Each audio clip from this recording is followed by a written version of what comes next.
नमस्कार। KP college की online class में आप सभी का स्वागत, अभिनंदन। आज हम प्रेमचंद जी के द्वारा लिखी गई एक कहानी पूस की रात को पढ़ने जा रहे हैं। इससे पहले मुंशी प्रेमचंद का परिचय देखेंगे। मुंशी प्रेमचंद जी का जन्म है वह 31 जुलाई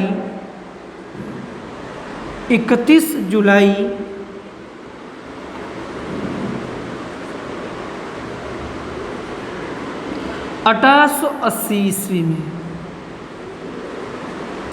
31 जुलाई 1880 ईस्वी में बनारस के लमई गांव में हुआ। लमई गांव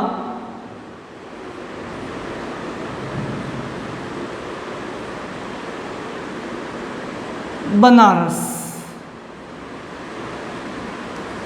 तो इनका जन्म बनारस के लमई गांव में जन्म हुआ। उस समय उनका ये मूल नाम जो प्रेमचंद जी का था वह दनपत राय था। मूल नाम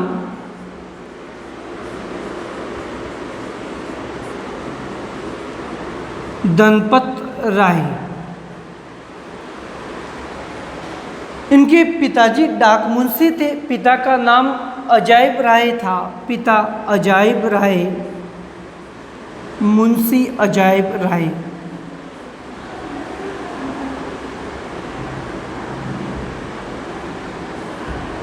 माता आनंदी देवी।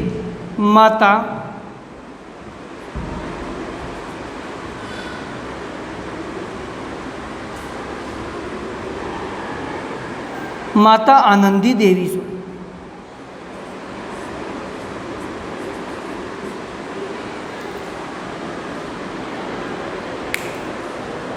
इनका मूल नाम दनपत राय था, लेकिन जो ये लेखन कार्य करते थे वे नवाब राय के नाम से करते थे। लेखन कार्य किस नाम से करते थे?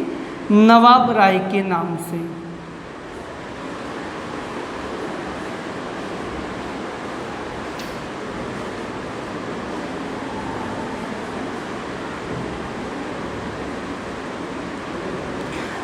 लेखन कार्य नवाब राय के नाम से करते थे। इनकी एक कहानी है जो 1907 ईस्वी में सोजे वतन जमाना नामक पत्रिका में प्रकाशित होती है। उर्दू में लिखी गई सोजे वतन। ये सोजे वतन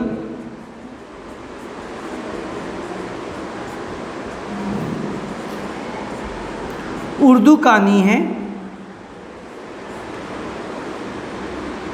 जमाना पत्रिका में प्रकाशित।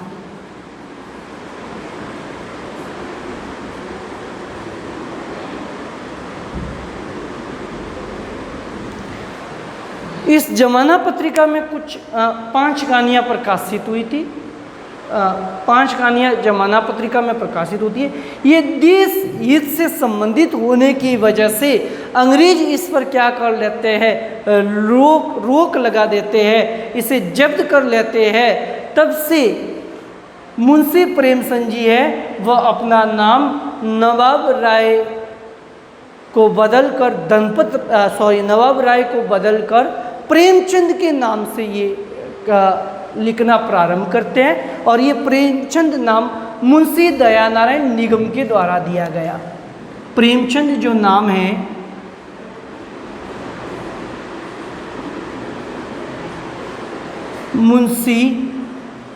प्रेमचंद नाम मुंशी दयानारायण निगम के द्वारा दिया गया।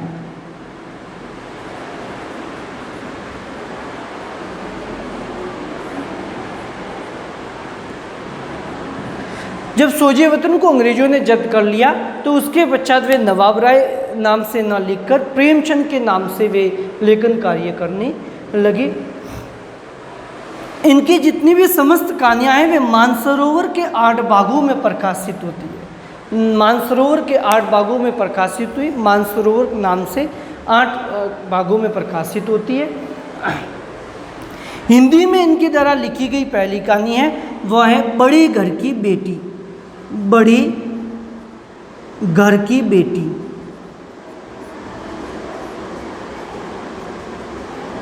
1910 ईस्वी में ये सरस्वती पत्रिका में प्रकाशित होती है। बड़े घर की बेटी, इनके द्वारा लिखी गई उपन्यास भी है जिसमें सेवा सदन 1918 में लिखा गया। सेवा सदन, इस सेवा सदन से पहले एक उपन्यास लिखा गया था प्रेमा, फिर सेवा सदन, वरदान, प्रेमाश्रय,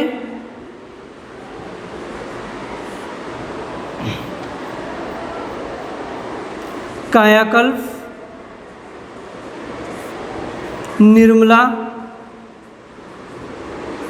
गबन,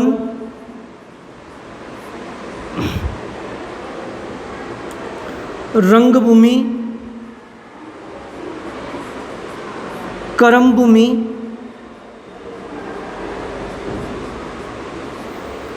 और अंतिम जो उपन्यास है वह है गोदान। 1936 में लिखा गया अंतिम उपन्यास गोदाम है। और एक अपूर्ण उपन्यास है मंगलसूत्र। मंगलसूत्र अपूर्ण उपन्यास है। प्रेमचंद जी की जो अंतिम कहानी है वह है कफन। कफन क्या है? इनकी अंतिम कहानी है कफन, अंतिम कहानी।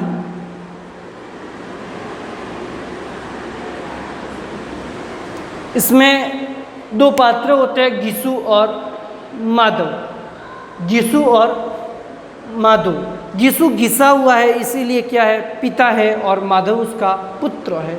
तो ये अंतिम कहानी है कफन।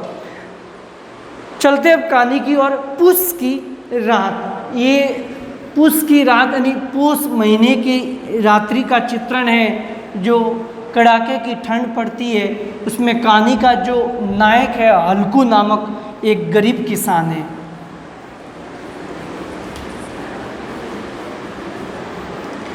तो हल्कू नामक एक गरीब किसान है जो जाड़े के दिन में वह अपने खेत पर रहता है। उसी को चले मूल कहानी की ओर चलते हैं। पुष की रात। ये पुष की रात को सन 1930 ईस्वी में 1930 ईस्वी में माधुरी पत्रिका में प्रकाशन किया गया। माधुरी।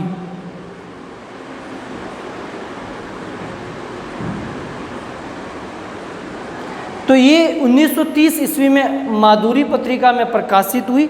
पुष की रात। ये मानव के आर्थिक शोषण और समाज की व्यवस्था पर व्यंग्य किया गया है। इसमें क्या है? मानव के आर्थिक शोषण, मानव के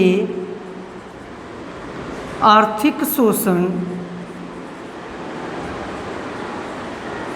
व समाज पर व्यंग्य।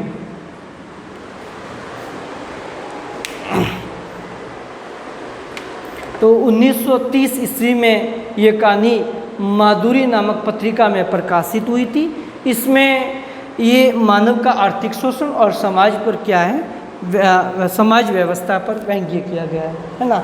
समाज व्यवस्था, यहाँ पे व्यवस्था लिख देंगे, समाज व्यवस्था पर व्यंग्य।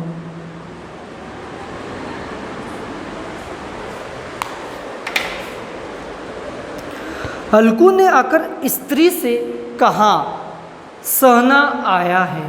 अब हल्कू घर जाकर अपनी स्त्री से, पत्नी से कहता है कि सहना आया है। एक पात्र है अन्य। लाओ जो रुपए रखे हैं उसे दे दूँ, किसी तरह गला तो छूटे। शायद सहना इसलिए आया है क्योंकि हल्कू के कुछ पैसे मांग रहा होगा, इसीलिए आया। तो उसने जाकर अपनी पत्नी से कहा, स्त्री से कहा, लाओ जो रुपए रखे हैं वह दे दो मुझे, मैं उससे जाकर किसी तरह गला तो छूटे उसे दे दूँ, जो किसी तरह गला तो छूट जाए। मुन्नी झाड़ू लगा रही थी। अब यहाँ पे जो मुन्नी कौन है, वह हल्कू की पत्नी का नाम है मुन्नी। वह क्या कर रही थी? झाड़ू लगा रही थी।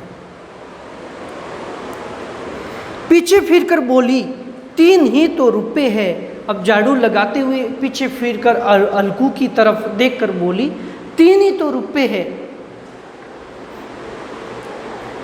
दे दूंगे तो कंबल कहाँ से आवेगा। अब 3 रुपए ही तो है, इकट्ठे करके रखे हैं, उसे भी दे दूंगे तो ऐसे जाड़े के दिनों में, सर्दी के दिनों में तुम्हारे खेत पर ओढ़ने के लिए जो कंबल है वह कहाँ से आएगा। तो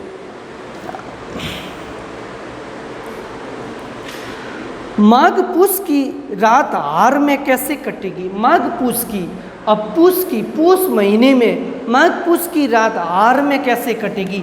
यहाँ पे जो हार शब्द आया है वह खेत के लिए आया है। किसके लिए आया है? खेत के लिए। तो माघ पूस की रात हार में कैसे कटेगी, उससे कह दो फसल पर दे देंगे अभी नहीं। मुन्नी ने कहा, जाओ उसे कह दो कि फसल पकेगी तब दे देंगे, अभी नहीं। हल्कू एक क्षण अनिश्चित दिशा में खड़ा रहा। थोड़ी देर वो अनिश्चित दिशा में निर्णय नहीं कर पाया कि क्या करूं। थोड़ी देर तक उसी क्षण यानी थोड़े समय तक खड़ा रहा। पूस सिर पर आ गया, सर्दियों के दिन आ गए हैं। कंबल के बिना हार में रात को वह किसी तरह सो नहीं सकता।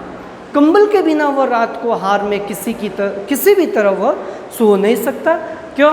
क्योंकि पूस है वह सिर पर आ गया था।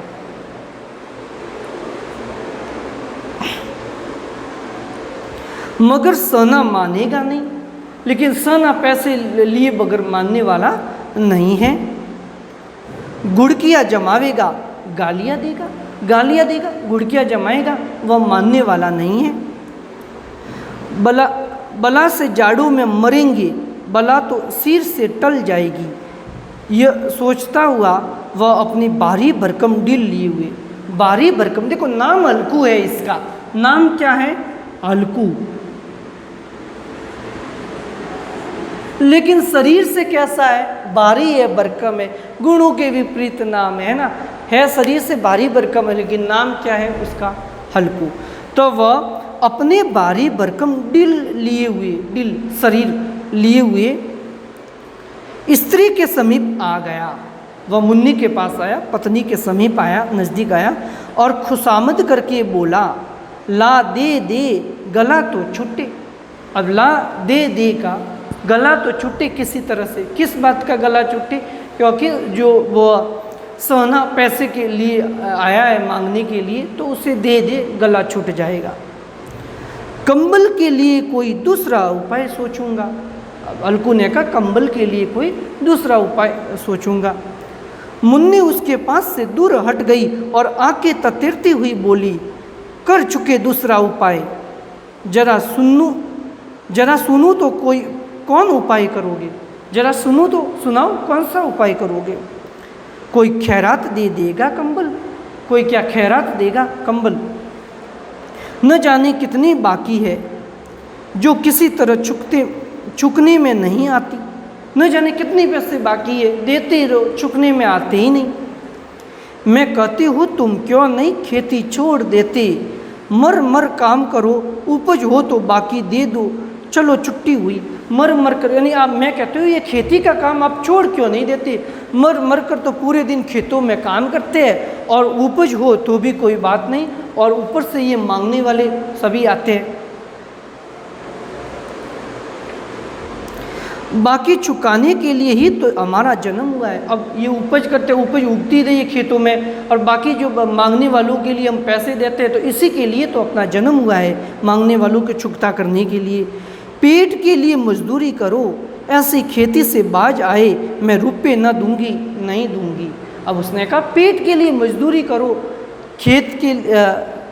खेती के लिए तो कुछ भी नहीं बचता, खेती करते हैं उसमें हमें कोई नहीं मिल रहा है, आप मजदूरी कीजिए, यही आपके लिए बेहतर रहेगा।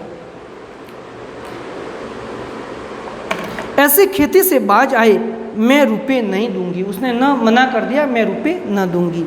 हल्कू उदास होकर बोला, तो क्या गाली खाऊं? तो क्या मैं उस सना की गाली खाऊं? मुन्नी ने तड़प कर कहा, गाली क्यों देगा, क्या उसका राज है? मगर यह कहने के साथ ही उसकी तनी हुई भौहें ढीली पड़ गई। ये कहने के साथ ही जो मुन्नी की तनी हुई भौहें थी वह भी ढीली पड़ गई। हल्कू ने उस वाक्य में जो कठोर सत्य था, हल्कू के वाक्य में कठोर सत्य था, वह मानो एक भीषण जंतु की भांति उसे घूर रहा था।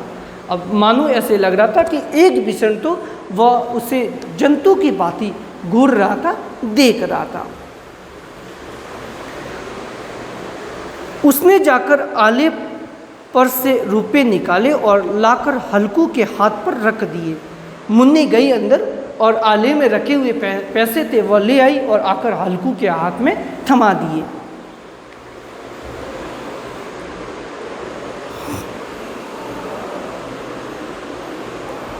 फिर बोली, तुम छोड़ दो अब की से खेती, मजदूरी में सुख से एक रोटी खाने को तो मिलेगी। खेती छोड़ दो, मजदूरी में कम से कम एक समय तो रोटी खाने को मिलेगी। किसी की धौंस तो नहीं रहेगी, किसी की दाग हमारे ऊपर तो नहीं रहेगी। अच्छी खेती है, मजदूरी करके लाओ, वह भी उसी में झोंक दो, उसी पर धौंस दो।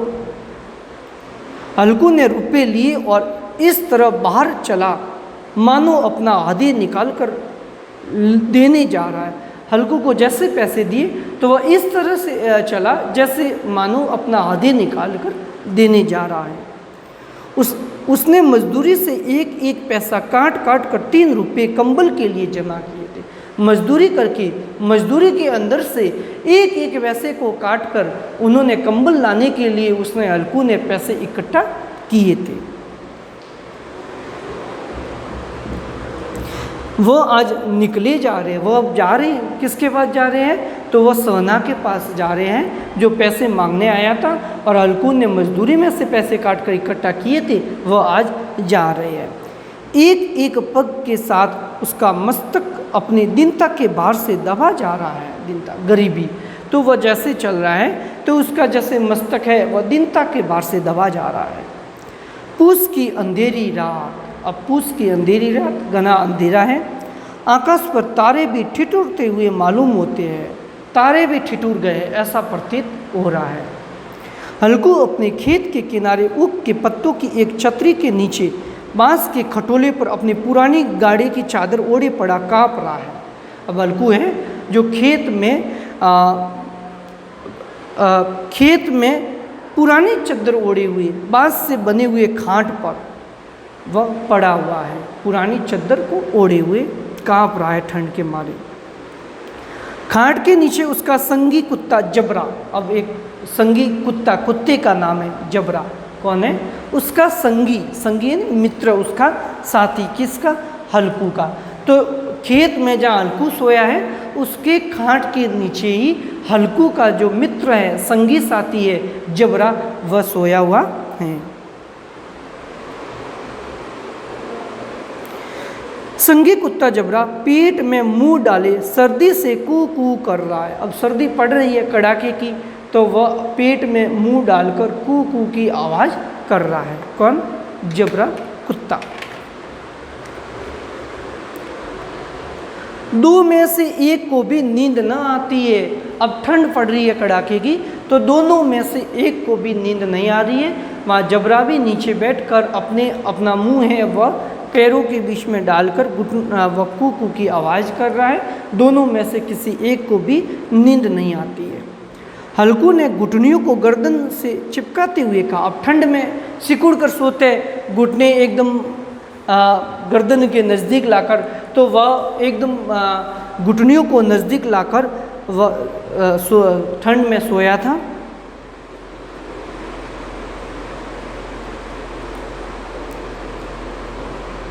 हल्कू ने घुटनियों को गर्दन में चिपकाते हुए कहा, क्यों जबरा, जाड़ा लगता है? जाड़ा सर्दी के लिए, जाड़ा किसको कहेंगे? सर्दी को। तो जबरे को कहा, क्यों जबरा, यहाँ पे जाड़ा लगता है? सर्दी, जाड़ा सर्दी को कहेंगे।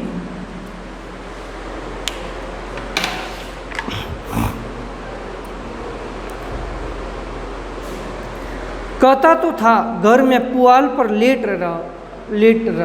अब यहाँ क्यों आया मेरे साथ? घर होता तो वह पुआल पर लेटा रहता। पुआल क्या कहेंगे, बोरी जो सर्दियों में बिछाते हैं, जो गर्माहट महसूस होती है। तो पुआल पर लेट रह, तो यहाँ क्या लेने आया था, अब यहाँ क्यों लेने आया मेरे साथ, घर पर होता तो वह पुआल पर बैठता, तुझे ठंड नहीं लगती। अब खाओ ठंड, मैं क्या करूँ, अब मैं क्या करूँ, खाओ ठंड। जानते थे मैं यहाँ हलवा पूरी खाने आ रहा हूँ, तुम जानते हो कि खेत में पहरा देने के लिए आ रहा हूँ, तुम मेरे पीछे पीछे क्यों आए। आप जानते हुए भी आप ये थोड़ी जान रहे थे कि मैं कोई हलवा पूरी खा रहा हूँ। दौड़े दौड़े आगे आगे चले आते हैं, अब रो नानी के नाम को। अब आप दौड़े दौड़े मेरे साथ में आए, अब रानी के नाम को रो। मैं कोई खेत में कोई हलवा पूरी थोड़ी खाने आया हूँ। जो अब घर होते तो वहाँ पुआल पर बैठते, तुम्हें वहाँ ठंड नहीं लगती पुआल पर बैठने पर, अब साथ में आए हो तो खाइए हलवा पूरी।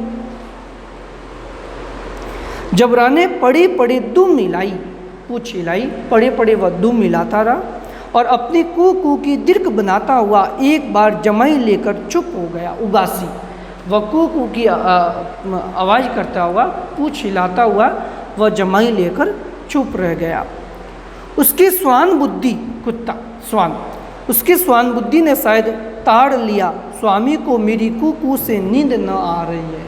ऐसे लग रहा है कुत्ता समझ गया कि शायद स्वामी को, कौन, हल्कू को मेरी कू कू से की आवाज़ से क्या नहीं, उनको नींद नहीं आ रही है।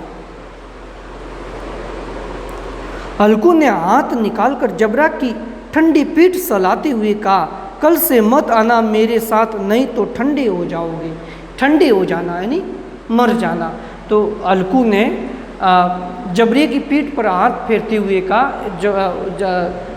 वह कुत्ता ठंड से एकदम ठंडा हो गया था और कहा, कल से मेरे साथ मत आना, नहीं तो यार ठंड में क्या हो जाओगे, ठंडे हो जाओगे।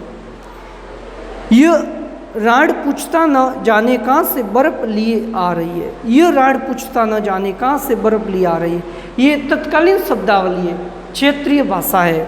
कैसी क्षेत्रीय भाषा है, तात्कालिक शब्दावली है। उठो फिर एक चिलम भरूं। अब चिलम पी रहा है हल्कू, उठ के, ठंड लग रही है कड़ाके की, तो वह चिलम भरता है। किसी तरह रात तो कटे, चिलम पीकर किसी भी तरह रात तो कटे। 8 चिलम तो पी चुका, यह खेती का मजा है। और एक भगवान ऐसे पड़े जिनके पास जाड़ा जाए तो गर्मी से घबरा कर भागे। अब भगवान, यहाँ तो इतनी कड़ाके की ठंड पड़ रही है कि पूरे रात भर में वो 8 चिलम तो पी चुका है। और वही दूसरी ओर तो भगवान ऐसे पड़े हैं जिसके पास जाड़ा जाए तो उन्हें क्या महसूस हो, गर्मी महसूस हो। ऐसे हल्कू अपने मन में बातें कर रहा है। जिसके पास जाड़ा जाए तो गर्मी से घबरा कर भागे। मोटे मोटे गद्दे, लिहाफ, कंबल, मजाल है जाड़े का गुजर हो जाए। उनका तो जाड़े का गुजर हो जाता है, मोटे मोटे कंबल लेकर पड़े रहते हैं। तकदीर की खूबी है, ये तो सब किस्मत की बात है। मजदूरी हम करें, मज़ा दूसरे लूटे। अब ये तो तकदीर की बात है कि हम मजदूरी हम करें और मज़े दूसरे। हल्कू उठा, गड्ढे में से जरा सी आग निकालकर चिलम भरी, जबरा भी उठ बैठा। जैसे हल्कू उठा और जब खड्डे से वह आग को निकालकर चिलम भरता है और जबरा भी उसके पास में आकर बैठ जाता है। हल्कू ने चिलम पीते हुए कहा, पिएगा चिलम। यहाँ पे अब जबरा से बातें कर रहा है। जाड़ा तो क्या जाता है, हाँ जरा मन बदल जाता है। अब देखो, चिलम पिएगा, किसको कहा, जबरा को कहा। लेकिन चिलम पीने से कोई जाड़ा नहीं मिटता, बस मन को सांत्वना मिलती है, मन को गर्माहट महसूस होती है। तो जाड़ा तो क्या जाए, मन को क्या होती है, शांति हो जाती है, मन बदल जाता है। जबरा ने उसके मुंह की ओर प्रेम से छलकती हुई आंखों से देखा। अब जबरा ने उसकी तरफ देखा, अपने स्वामी की तरफ, हल्कू की तरफ प्रेम से छलकती हुई आंखों से देखा। हल्कू आज और जाड़ा खा ले। अब हल्कू ने कहा, आज और जाड़ा खा ले। किसको, जबरा को कहा। कल से मैं यहाँ पुआल बिछा दूंगा। अब कल से पुआल बिछा दूंगा, आज के दिन और जाड़ा खा ले। उसी में घुस कर बैठना, तब जाड़ा न लगेगा। उस पुआल में घुस कर बैठ जाना, तब तुझे जाड़ा नहीं लगेगा। जबरा ने अपने पंजे उसकी घुटनियों पर रख दिए, किसकी? हल्कू की, और उसके मुंह के पास अपना मुंह ले गया। हल्कू को उसकी गर्म सांस लगी।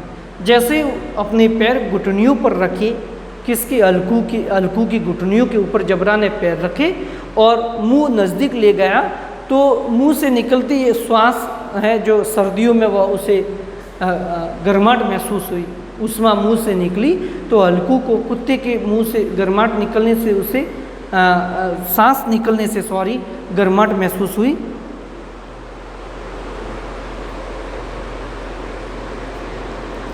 चिलम पीकर हल्कू फिर लेटा और फिर सो गया। नीचे करके लेटा कि चाहे कुछ वो अब की सो जाऊंगा। ये नीचे करके लेटा कि अब की बार कुछ भी हो जाए, अब मैं सो जाऊंगा।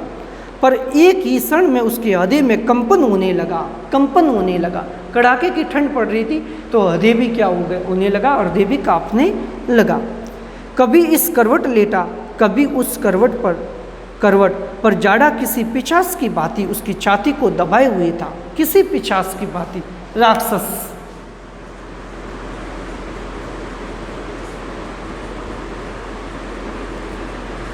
तो वह चिलम पीकर सो गया और उसने ये दृढ़ निश्चय किया कि अब की बार तो मैं सो जाऊंगा। लेकिन जैसे वह सोता है तो उसके हृदय में ऐसा कंपन होता है कि उसे नींद नहीं आती, वह करवट बदलता रहता है। उसे ऐसे लग रहा है जैसे उसके हृदय को किसी पिशाच ने दबा लिया है, वह पीछा ही नहीं छोड़ रही है। जब किसी तरह न रहा गया, उसने जबरा को धीरे से उठाया, और नींद नहीं आ रही थी, रहा नहीं गया, तो जबरा को उठाया और उसके सिर को थपथपाकर उसे अपनी गोद में सुला दिया। अब जबरा की पीठ को थपथपाकर उसको अपनी गोद में सुलाया। कुत्ते की देह से जाने कैसी दुर्गंध आ रही थी। अब कुत्ते की देह से, शरीर से दुर्गंध आ रही थी, पर वह उसे अपनी गोद में चिपटाए हुए ऐसे सुख का अनुभव कर रहा था जो इधर महीनों से उसे न मिला था। अब उसे गोद में सुलाया तो वह ऐसे सुख का अनुभव कर रहा था कि उसको जैसे उसको महीनों से न मिल रहा था। क्यों ऐसा क्यों हो रहा था? क्योंकि कुत्ते की शरीर की गर्माहट की वजह से, जैसे उसको गोद में सुलाया और जबरा की गर्माहट की वजह से उसको ऐसा सुखद अनुभव हुआ कि जैसे उसको महीने भर ऐसा अनुभव नहीं हुआ था।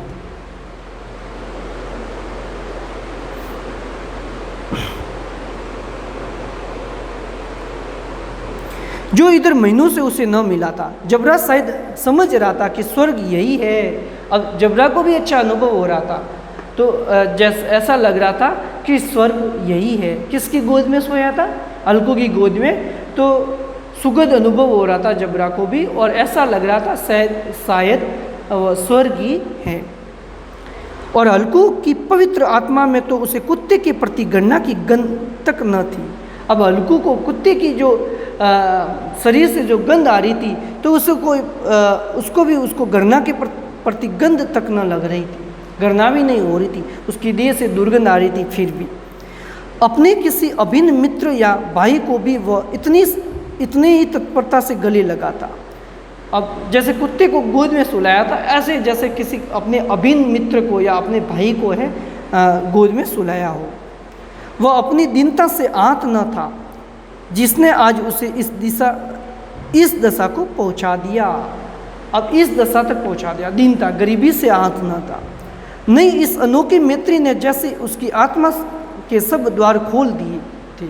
ऐसे अनोखी मैत्री ने, ऐसा लग रहा था जैसे कि आज आत्मा के सभी द्वार क्या हो गए? खुल गए हैं। उसका एक एक अणु प्रकाश से चमक रहा था। अब एक एक अणु प्रकाश की भांति वह चमक रहा था। सहसा जबरा ने किसी जानवर की आंट पाई।